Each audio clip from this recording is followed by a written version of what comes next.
Hello, my name is Andrew Rush, and this is my Physics 2212 Lab 1 about charged tape. So, some table of contents. We're going to go through an introduction, a pre-experiment, discuss some physics principles, show the experiment itself, its results, the computational model used, then we'll have some discussion and conclusions, and then we'll attribute some possible errors to said discussion and conclusions. So, introduction. So, the purpose of this experiment was to perform an experiment regarding two charged objects in order to observe interactions. With these interactions, we will draw conclusions and perform calculations to show equilibrium and electric fields. Some models and fundamental principles is our force of gravity is force is equal to mass times gravity, the polarization of neutral objects, electric fields, Coulomb's law formula, derived charge formula, and Newton's second law. As you can see up here is the force of electric. This is some of our results, and over here is the experiment at hand, but we'll dive deeper into that. So pre-experiment, we rubbed a pen against its hair, and it became negatively charged, meaning it gained electrons.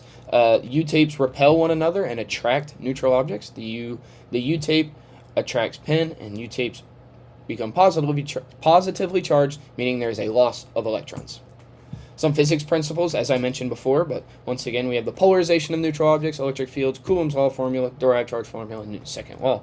So our free body diagram over here with the blue sphere and the arrows, our system is the top of the tape and the surroundings is the bottom of the tape plus the earth.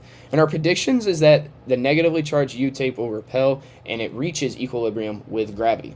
As you can see here, we have our electric force equaling our gravitational force just in opposite directions.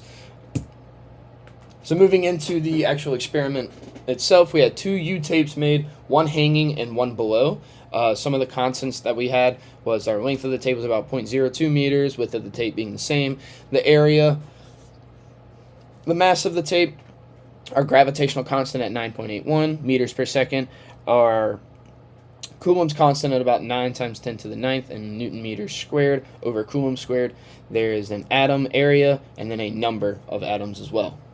Some experimental results, we had our force of gravity being about negative 0.002 newtons, and our electric force equaled the negative of our force of gravity being about positive 0.002 newtons, as we kind of inferred and predicted. The separation distance between the two was about 0.05 meters, and then we had, the result of the charge on the system, the number of lost electrons, and electrons transferred / tape atoms.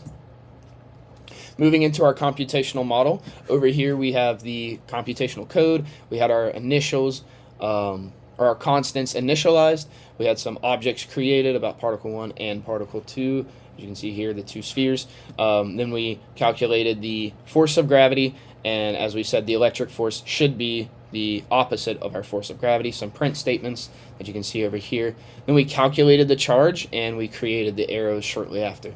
Some assumptions is that there is only the force of the electric force and the gravitational force. There's no charges lost from handling and point particles interacting. Some charges on U-tapes, and that there is no need to ignore air resistance. So some discussions and conclusions following this experiment. The model, how our model compared to our predictions was the almost exactly the same charge and forces were calculated. However, the U-tape charge prediction was incorrect. Some possible sources of error to attribute to this would be, one is some small rounding errors, or the fact that we're not dealing with point particles, but maybe some distributed charges, and the hands and book touching the tape, discharging, and maybe slightly neutralizing them, and decreased separation distance.